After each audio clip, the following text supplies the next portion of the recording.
আসসালামু আলাইকুম প্রিয় দর্শক, অন্য মঞ্চে আলোচনায় আপনাদের সকলকে আমন্ত্রণ জানাচ্ছি। আজ আমাদের সঙ্গে আমন্ত্রিত অতিথি হিসেবে আছেন মনোজ দাসের প্রীতি ও শুভেচ্ছা নিন। খুব সম্প্রতি দুই তিন দিন আগে একটা বড় ঘটনা ঘটে গেছে বিশ্ব রাজনীতিতে, যার সঙ্গে ভারত যুক্ত আছে।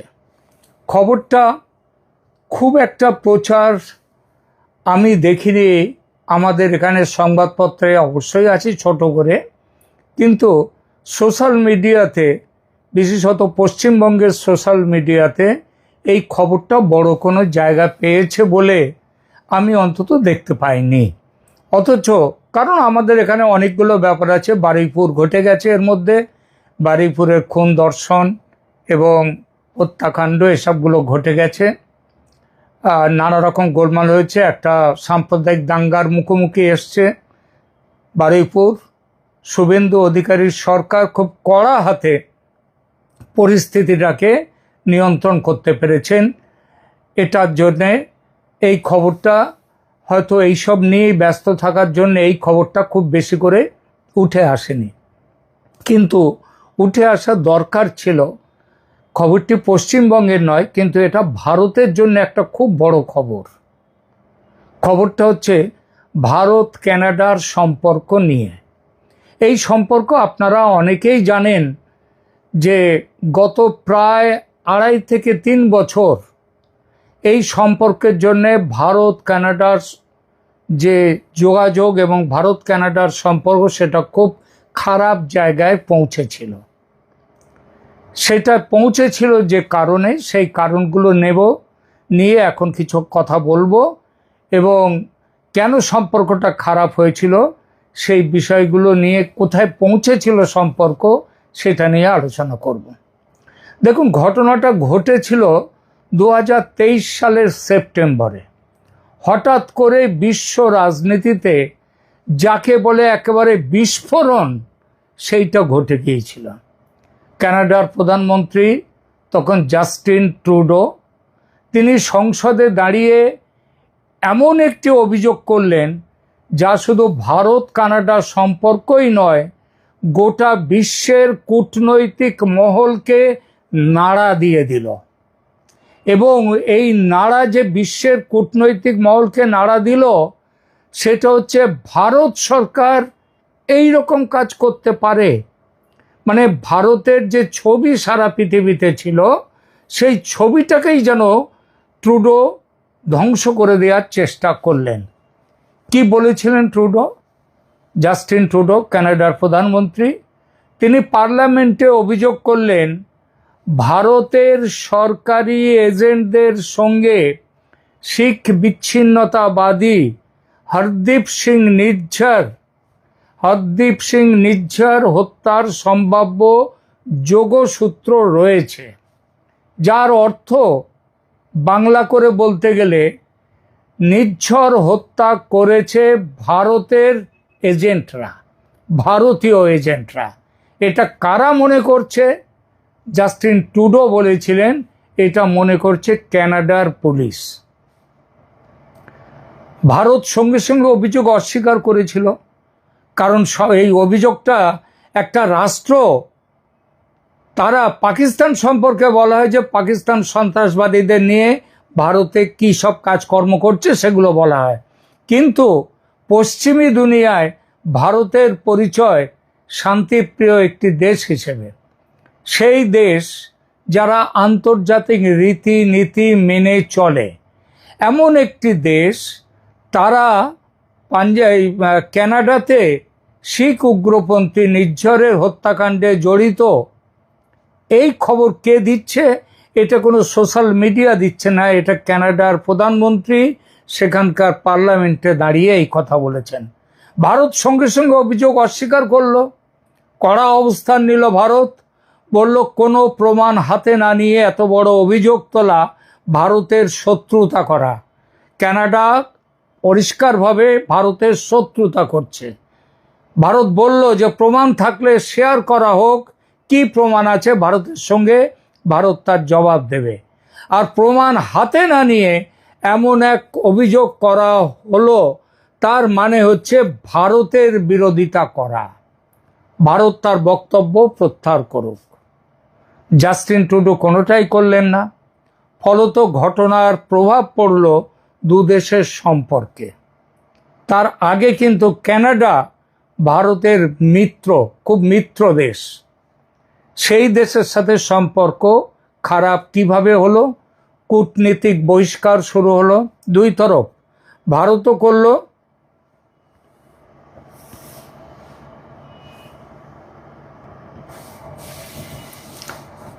কানাডা কূটনীতিক বহিষ্কার করলো, ভারতও কূটনীতিক বহিষ্কার করলো। ভিসা বন্ধ করলো দুই দেশ। দুই দেশের সম্পর্ক প্রায় তলানিতে পৌঁছে গেল। এমনকি গত 2024-এ ভারতে সারা পৃথিবীর সমস্ত নেতৃত্বরা তারা যখন ভারতে এলেন বৈঠকে G20, সেই বৈঠকে জাস্টিন ট্রুডোকে ভারতের প্রধানমন্ত্রী নরেন্দ্র মোদী তিনি যেভাবে তাকে অভ্যর্থনা জানালেন, সেই অভ্যর্থনা ছিল শীতল অভ্যর্থনা। কিন্তু আজকে মাত্র কয়েক বছরের মধ্যেই, 3 বছরের মধ্যেই সেই কানাডাই আজ কেন ভারতের সঙ্গে সম্পর্ক স্বাভাবিক করতে চাইছে? কেন নতুন প্রধানমন্ত্রী কানাডার মার্ক কার্নে তিনি হাঁটছেন জাস্টিন ট্রুডোর একেবারে উল্টো পথে? কেন ভারতের সঙ্গে নতুন অধ্যায় শুরু করতে চাইছেন মার্ক কার্নে, কানাডার বর্তমান প্রধানমন্ত্রী? আর কেনই বা শুধু ভারত কানাডা নয়, মার্কিন তদন্তে পর্যন্ত, আমেরিকাও এই বিষয়টা তদন্ত করেছিল।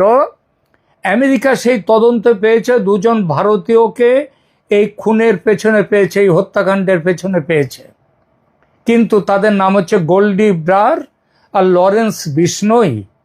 তাদেরকে পেয়েছে, তাদেরকে আমেরিকার আদালত, আমেরিকার সরকার তাদেরকে অভিযুক্ত করেছে ঠিকই, কিন্তু কানাডার জাস্টিন ট্রুডোর ভাষায় ভারতের সরকারের সঙ্গে তাদের যোগাযোগ, তারা ভারতের এজেন্ট হয়ে নির্ঝরকে খুন করেছে, এই কথা আমেরিকা আর বলছে না। তখন কিন্তু আমেরিকা চুপ ছিল ট্রুডো যখন বলেছিলেন এই কথা। আজ কেন এই যে হলো, এই ঘটনার আজকের যে পরিস্থিতিটা তৈরি হলো, সেটা কেন, এই গোটা ঘটনাটা আমরা বিশ্লেষণ করব এই প্রতিবেদনে। প্রথমে অল্প করে বলি, কে ছিলেন নির্ঝর?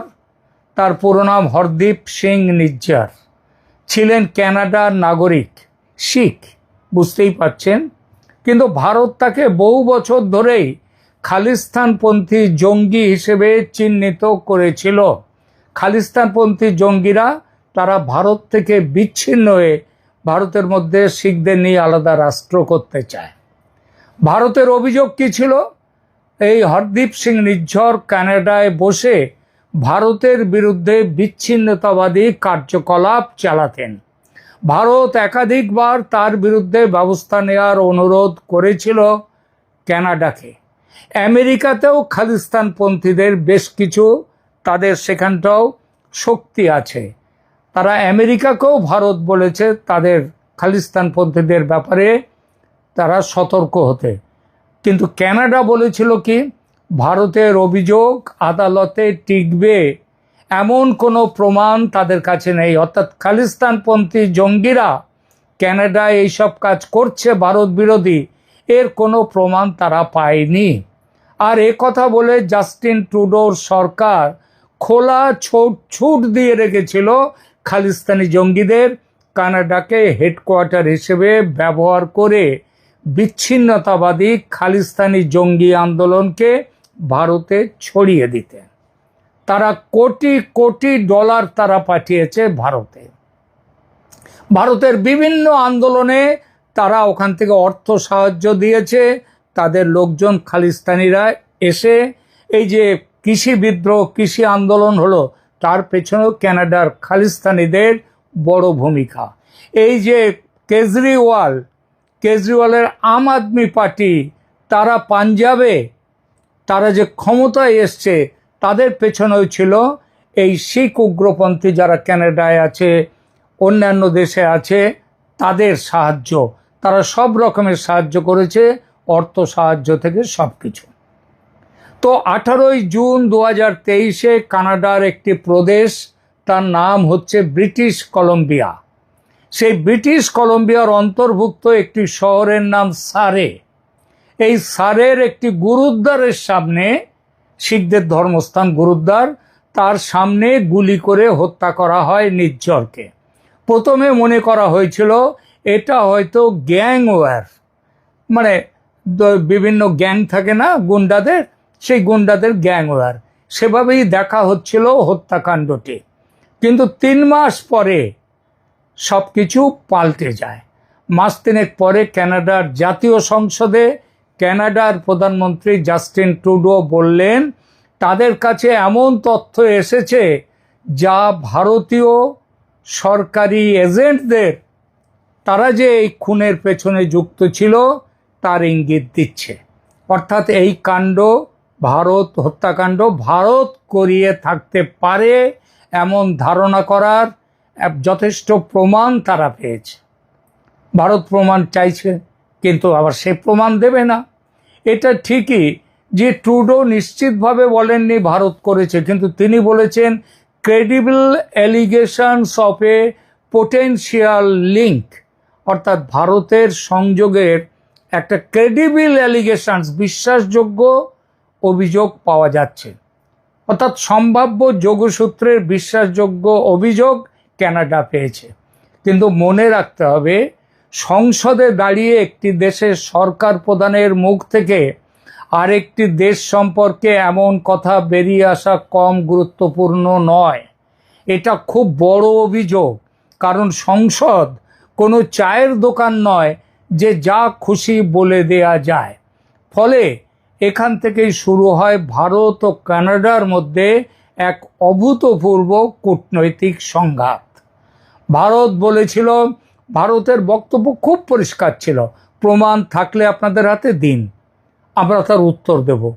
শুধু অভিযোগ নয়, অভিযোগ করলে চলবে না, এভিডেন্স চাই। তারপর যা ঘটলো আগেই বলেছি, 2 দেশ কূটনীতিক বহিষ্কার করলো, বাণিজ্যিক আলোচনা থমকে গেল, ভিসা পরিষেবা সীমিত হয়ে গেল। G20-র সময় ট্রুডো এসেছিলেন ভারতে এবং সম্পর্ক আরও এগোতে পারত, কিন্তু এগোলো না তো বটেই, বরং আরও ভেঙে পড়ল। খুব স্বাভাবিকভাবেই একটা প্রশ্ন ওঠে এখানে, ট্রুডো কেন এত বড় ঝুঁকি নিলেন? এই প্রশ্নটা সবচেয়ে গুরুত্বপূর্ণ। কানাডার রাজনীতিতে শিখ সম্প্রদায়ের একটা খুব বড় প্রভাব রয়েছে, বিশেষ করে ব্রিটিশ কলম্বিয়া এবং অন্টারিও, এই দুটো প্রদেশে এই প্রভাব খুব বেশি। আর সংসদে ছিল ট্রুডোর সংখ্যালঘু সরকার, সংখ্যাগরিষ্ঠ সরকার ছিল না ট্রুডোর সরকার।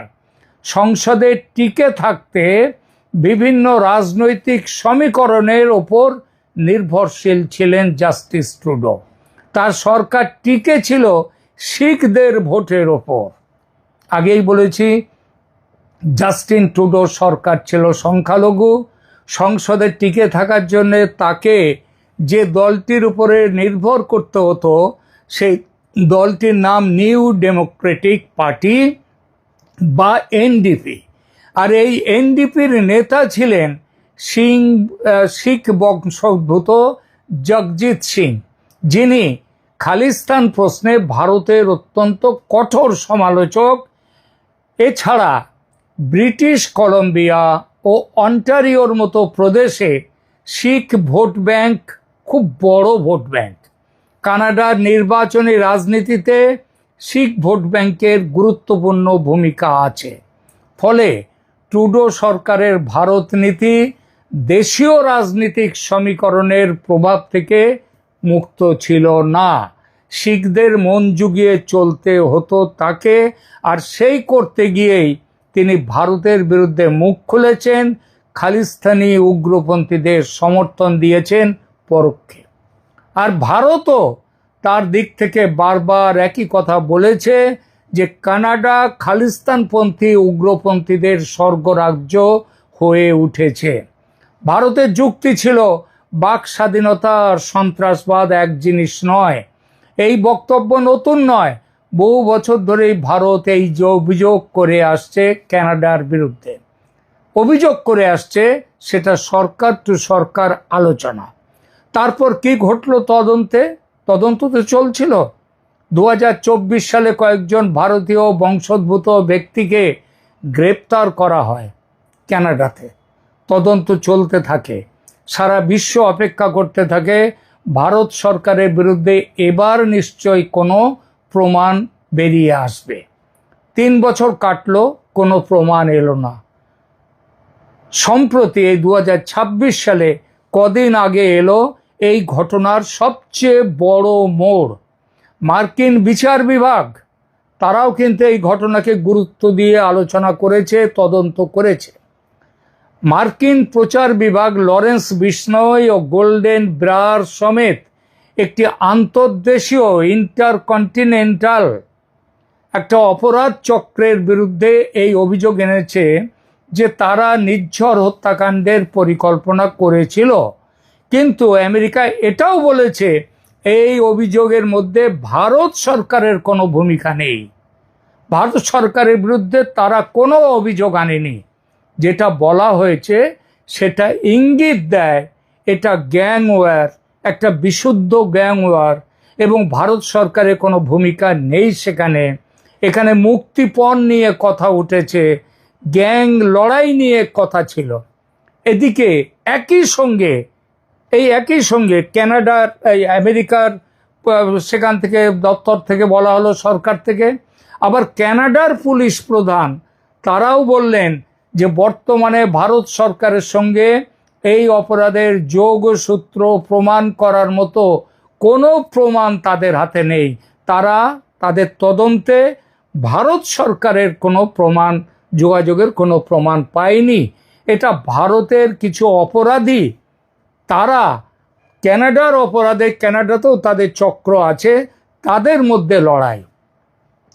আজ এইখানে ঘটনাটি যে এসে পৌঁছেছে তার পেছনে আন্তর্জাতিক কূটনীতি ও কানাডার দেশীয় রাজনীতির একটা বড় ভূমিকা আছে। জাস্টিন ট্রুডো সরকারের পতন হয়েছে, কানাডার প্রধানমন্ত্রী হয়েছেন মার্ক কার্নে খুব দ্রুত বুঝতে পেরেছেন ভারতকে দূরে রেখে ইন্দো প্যাসিফিক নীতি এগোনো কঠিন। ভারত বিশ্বের দ্রুততম বর্ধনশীল বড় অর্থনীতিগুলোর একটি। ক্রিটিক্যাল মিনারেলস, প্রযুক্তি, শিক্ষা, সরবরাহ শৃঙ্খল সব ক্ষেত্রেই ভারতের গুরুত্ব আজ থেকে কয়েক বছর আগেও যা ছিল তার থেকে বহু গুণ বেড়েছে। ফলে কার্নে তিনি মুখোমুখি সংঘাতের বদলে প্র্যাগম্যাটিক এনগেজমেন্ট যাকে বলে, বাস্তববাদী সম্পর্ক তৈরি, সেই পথে হেঁটেছেন। তিনি নজর দিয়েছেন কোর্স কারেকশনের দিকে, ভারতের সাথে সম্পর্কের উন্নতি। এই কোর্স কারেকশন কিভাবে হলো? প্রথম পদক্ষেপ হচ্ছে কানাডা সরকার, কানাডাতে যে খালিস্তানপন্থী উগ্রপন্থীরা রয়েছে তাদের ওপর তারা সেই যাকে বলে হাত শক্ত করেছে, তাদের উপরে তীক্ষ্ণ নজর রেখেছে। বেশ কিছু খালিস্তানি উগ্রপন্থীকে তারা গ্রেপ্তার করেছে এবং তারা ওই উগ্রপন্থী শিখ যে ভোট ব্যাংক, সেই ভোট ব্যাংকের দিকে তারা তাকাচ্ছে না। এছাড়া ভারতের সঙ্গে উচ্চ পর্যায়ের সংলাপ পুনরায় শুরু করেছেন তিনি। আরেকটা পদক্ষেপ হচ্ছে, দেখবেন এই প্রসঙ্গে G7 যে বিশ্বের কিছু বড় দেশের যে সংগঠন, তার সদস্য না ভারত নয়, কিন্তু ভারত তার সদস্য না হওয়া সত্ত্বেও ট্রাম্পের মতামত না নিয়েই প্রধানমন্ত্রী নরেন্দ্র মোদীকে আমন্ত্রণ জানিয়েছিলেন G7 বৈঠকে গত বছর। মনে রাখবেন, অপারেশন সিন্দুর নিয়ে তখন কিন্তু ট্রাম্প এবং মোদির মন কষাকষি চলছিল চূড়ান্ত পর্যায়ে। ট্রাম্প বলছিলেন না যে তিনি এই যুদ্ধ থামিয়ে দিয়েছেন, তিনি ভারত এবং পাকিস্তান দুজনেই তাকে রিকোয়েস্ট করে মধ্যস্থতা করেছে, তার জন্যই যুদ্ধ থামিয়েছেন তিনি। পাকিস্তান সেটা মেনে নিয়েছিল, বলেছিল। ভারত সেটা মানেনি। শুধু নয়, ভারত তার একবার নয় বহুবার, যখনই ট্রাম্প এই কথা বলেছেন, ভারত তার বিরোধিতা করেছে। এবং তা সত্ত্বেও কানাডার প্রধানমন্ত্রী যখন এই রকম গোলমাল চলছে ভারতের সাথে আমেরিকার, সেই সময় মার্ক কার্নে ভারতের প্রধানমন্ত্রী নরেন্দ্র মোদীকে কানাডায় নিমন্ত্রণ করেছিলেন G7 বৈঠকে উপস্থিত থাকতে, এবং মোদী গিয়েছিলেন। তারপরে কি হয়েছিল? মোদির যাওয়ার ঠিক আগে, আপনাদের হয়তো মনে আছে, মোদি যাওয়ার ঠিক আগে ট্রাম্প তখন ইরানে বোমা ফেলবেন বলে ট্রাম্প বলেছিলেন, তার মোদি যেদিন পৌঁছবেন ঠিক তার আগেই ট্রাম্প বেরিয়ে চলে এসেছিলেন কানাডা থেকে, তিনি ওয়াশিংটনে চলে এসেছিলেন এবং মোদিকে ফোন করে বলেছিলেন যে ফিরে যাওয়ার আগে যেন একবার আমেরিকায় এসে তার সঙ্গে দেখা করেন। মোদি তার অনুরোধ করেছিলেন, মোদি অনুরোধ রাখেননি। এরপরে দেখুন, দুই দেশের মধ্যে, কানাডা এবং ভারতের মধ্যে কূটনৈতিক যোগাযোগ আবার আগের জায়গায় ফিরিয়ে নিয়ে গেছেন মার্ক কার্নে। চতুর্থত, বাণিজ্য, জ্বালানি, যেটা হচ্ছে পারমাণবিক জ্বালানি, গুরুত্বপূর্ণ খনিজ ও শিক্ষাক্ষেত্রে কানাডার সঙ্গে ভারতের নতুন সহযোগিতার উদ্যোগ নিয়েছে দুই দেশ। কার্নে একটি বার্তা দিয়েছেন, নির্ঝর হত্যার তদন্ত যেমন চলছে তেমন চলবে, কিন্তু আমরা আগে ভারতের সম্পৃক্ততা নিয়ে যে কথা বলেছি সেই জায়গায় আমরা আর থাকছি না, আমরা আমাদের বক্তব্য প্রত্যাহার করে নিচ্ছি। এটাই তার কোর্স কারেকশন। নির্ঝর হত্যার তদন্তে ভারতের কোনো ভূমিকা পাওয়া যায়নি, এই ঘোষণা ভারতের একটা বিশাল কূটনৈতিক সাফল্য। জাস্টিন ট্রুডো ভারতকে দোষী ইঙ্গিত করে যা বলে দুদেশের সম্পর্ক খারাপ করেছিলেন, সেটা ছিল তার রাজনৈতিক বাধ্যবাধকতা, সেই সঙ্গে শিখ সম্প্রদায়কে হাতে রাখা, অর্থাৎ ভোট ব্যাংকের তাগিদে। ভারত সরকারের বিরুদ্ধে যে অভিযোগকে কেন্দ্র করে এত বড় কূটনৈতিক সংকট তৈরি হয়েছিল, তা ট্রুডোর ক্ষমতায় থাকার স্বার্থে, বাস্তবতার স্বার্থে নয়। সেই সম্পর্ক ভুলে কানাডার বর্তমান প্রধানমন্ত্রী মার্ক কার্নে সম্পর্ক পুনর্গঠনের পথে হেঁটেছেন। এটা নিঃসন্দেহে ভারতের সাফল্য, ভারতীয় কূটনীতির বড়সড় জয়। এই পরিবর্তনকে অনেক আন্তর্জাতিক বিশ্লেষক ভারতের কূটনৈতিক অবস্থান আরও ক্রমশই যে শক্তিশালী হচ্ছে এবং হয়ে উঠেছে সেই ইঙ্গিত দিচ্ছেন। প্রিয় দর্শক, আন্তর্জাতিক কূটনীতিতে আবেগের জায়গা খুব কম, সেখানে শেষ কথা বলে জাতীয় স্বার্থ। জাস্টিন ট্রুডোর সময় কানাডা ভারতকে প্রকাশ্যে অভিযুক্ত করেছিল, মার্ক কার্নে তার সময় সেই কানাডায় সম্পর্ক স্বাভাবিক করবার জন্যে আগের সেই অভিযোগকে প্রত্যাহার করলেন। নির্ঝর হত্যার তদন্ত চলবে, আদালত সিদ্ধান্ত নেবে, কিন্তু একই সঙ্গে বাস্তবতাও স্পষ্ট, ভারতের মতো একটি উদীয়মান শক্তির সঙ্গে দীর্ঘমেয়াদী সংঘাত বজায় রাখা কানাডার পক্ষেও সহজ নয়। সময়ই বলবে আদালতের চূড়ান্ত রায় এই ব্যাপারে কি আসে। কিন্তু আজ পর্যন্ত যে তথ্য সামনে এসেছে তা দেখায় এই বিতর্কের কূটনৈতিক অধ্যায়ে ভারত একটি গুরুত্বপূর্ণ জয় অর্জন করেছে, আর মার্ক কার্নে সেই সম্পর্ককে নতুন ভিত্তির উপরে দাঁড় করাবার চেষ্টা করছেন। প্রিয় দর্শক, আপনাদের কি মনে হয়, ট্রুডো কি ব্যক্তিগত রাজনৈতিক স্বার্থে এমন অভিযোগ করেছিলেন? মন্তব্যে আপনার মতামত জানান। ভিডিওটি ভালো লাগলে লাইক, শেয়ার ও সাবস্ক্রাইব করতে ভুলবেন না। দেখা হবে পরের পর্বে। ধন্যবাদ।